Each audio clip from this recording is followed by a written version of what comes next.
Leading up to Thursday's round of 64 in the NCAA Tournament, Americans will make their picks and fill out millions of brackets. According to the American Gaming Association, bets on March Madness are expected to total $8.5 billion.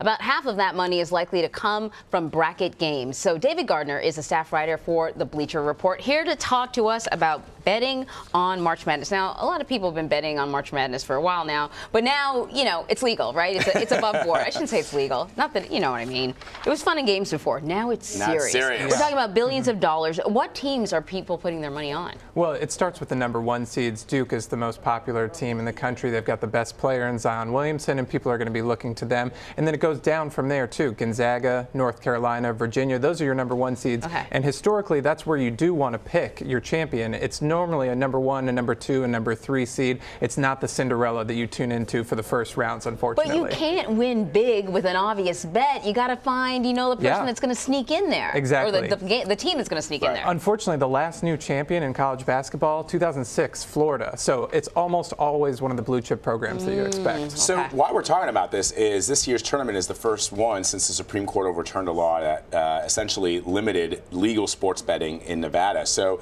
what effect could the volume of bets have on what we're going to see over the next couple of weeks? Sure. I think you're going to see a lot more. If you look at the Super Bowl as an indicator, New Jersey took about 25% of the overall book compared to Nevada. And so if you extrapolate that going forward for the NCAA tournament, then I think you would see probably $50 to $70 million bet in New Jersey, and then across the country another $50 million in the 8 states that have legalized sports betting already. So, you know, sometimes people feel a little icky about betting and college sports. I mean, how does the NCAA feel about this? Yeah, the NCAA's official stance is that, you know, they don't condone any kind of betting. But if you go to their website, they have a bracket game that you can fill out for their office pool, right? And they have advice on how to fill out the bracket. I think they're probably pretty aware that it's not just for love of the game that people are filling out these brackets. It's like Louis from Casablanca. I'm shocked that gambling is going on here. You're winning, sir. Thank you very much. Exactly.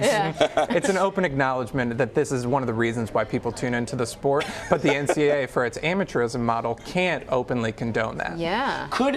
All right, we were just talking about this because Anne-Marie and I are not really like into sports all that much, and I was saying that I wonder if the gambling aspect of it was not part of March Madness, would it be March Madness? It would not be as popular, of course. I mean, 70 million Americans are filling out brackets this year. There aren't 70 million people who turn into your average college basketball game every night, but it's the most exciting postseason in American sports, and it's a great betting opportunity because of all the upsets that we've come to see in the tournament. You never know when Cinderella's going to come through, and that makes it a little bit more exciting. So here comes the controversy, though. Whenever we talk big money, we always have to point out that college athletes are not getting paid, while there's clearly a lot of money to go around. It's not filtering down to them. Yeah, I mean, the NCAA makes the vast majority of its revenue from the NCAA tournament. They take in about $900 million a year from it.